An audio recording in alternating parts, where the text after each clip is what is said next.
Hi, this is my discussion in forensic psychology.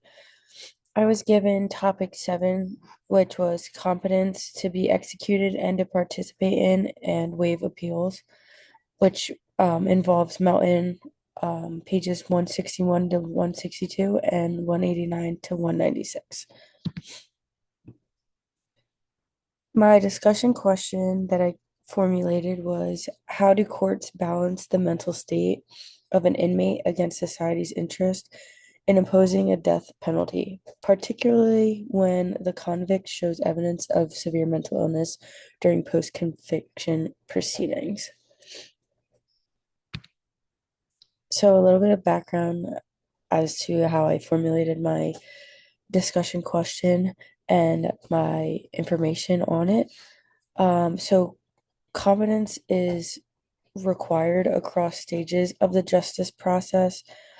Defendants must be mentally capable of understanding and participating meaningfully at every stage of the trial all the way to the execution. It's fully required through the justice system.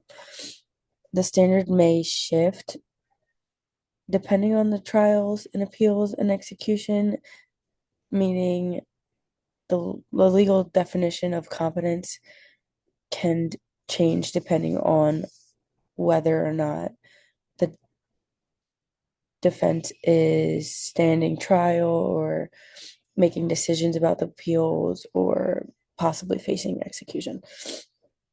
Mental illness complicates fairness and due process.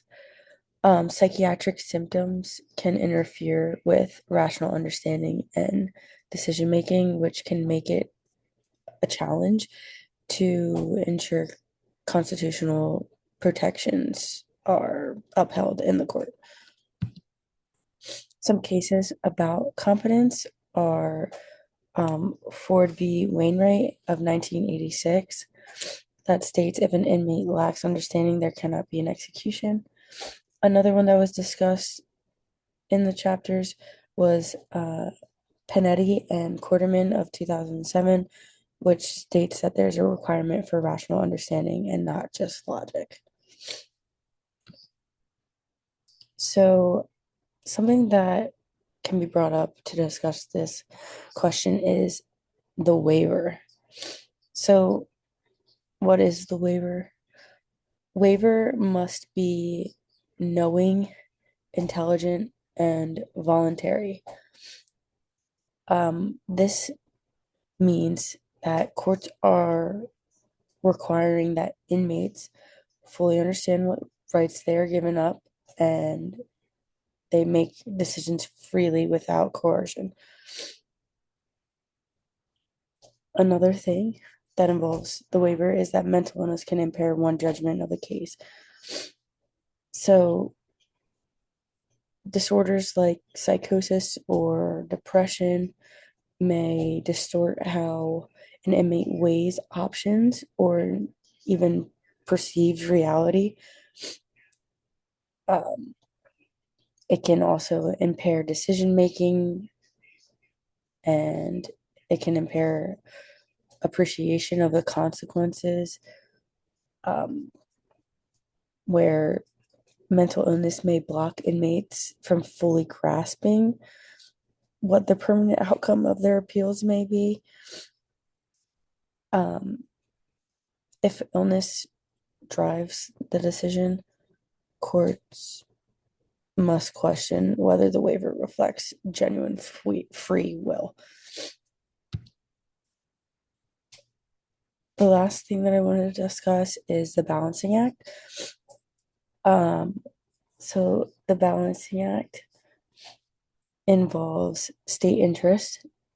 The state interest is the state is interested in completing cases, upholding justice for victims and families, and ensuring legal sentences are imposed without repeated delays. The constitutional concerns. At the same time, the justice system owes a responsibility to protect defendant rights, particularly under the Eighth Amendment against cruel and unusual punishment, and provide due process in appeal and execution proceedings. The protection is owed to the inmate, especially when severe mental illness affects understandings. Then there's the ethical dilemma, which is the most controversy arises when psychologists are being asked to restore the competence of an inmate through treatment, knowing that the sole reason for such restoration is to make the person legally fit to die. And that is quoted from Melton. This conflicts with the role of psychology to potentially aid death and not save life or save health. Oh my God. It, the ethical dilemma highlights the tension between the two sides, whether it's justifiable of execution. This this balancing act summarizes the core conflict of my question and what it's asking of whether the justice system should prioritize mental health rights or state interest in finality when the clash involves the death penalty.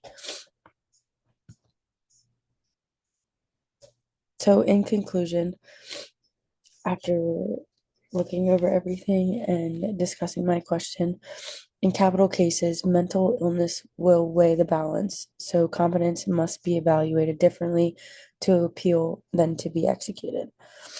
Judges must weigh justice and human decency against expediency, deferring to psychological evaluation to make high stakes decisions in a thoughtful manner. Thank you.